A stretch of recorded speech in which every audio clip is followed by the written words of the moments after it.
अस्सलाम वालेकुम नाज़रीन, आप नीचे दी गई वीडियो के मनाज़र देख सकते हैं जो कि इस्लामाबाद में हाल ही में कॉल सेंटर पर होने वाले छापे के मनाज़र हैं।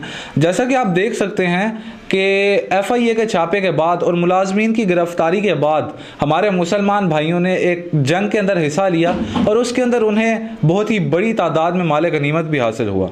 जैसा कि आप ये भी देख सकते हैं कि रमज़ान चल रहा है और सभी मुसलमान भाई रोज़े की हालत में हैं और ज़ाहिरी बात है नमाज वगैरह भी पढ़ते हैं, मगर इनका कारनामा ये है कि इन्होंने वहाँ मौजूदा सारी चीज़ों को उठा लिया, यहाँ तक कि उन्होंने बाहर लगे AC के यूनिट्स को भी नहीं छोड़ा, जो कि बहुत ही बुरी बात है। ऐसे लोग ही पहले तो बाहर फिसाद फैलाते हैं, फिर अपने अपने घरों में फिसाद फैलाते हैं और अपनी आने वाली नस्लों को भी यही सिखाते हैं कि भाई बाहर निकल के ऐसे ही फिसाद फैलाओ, जो कि बहुत ही बुरी बात है। और फिर ये लोग उम्रे करते हैं, फिर ये लोग हज करते हैं और नमाजें वगैरह पढ़ते हैं, जिनका कोई फ़ायदा नहीं। ये देख के तो शैतान भी कह रहा होगा कि भाई मैं तो बंद हूँ। इस बारे में आपका क्या कहना है, ज़रा कमेंट्स में बताइए।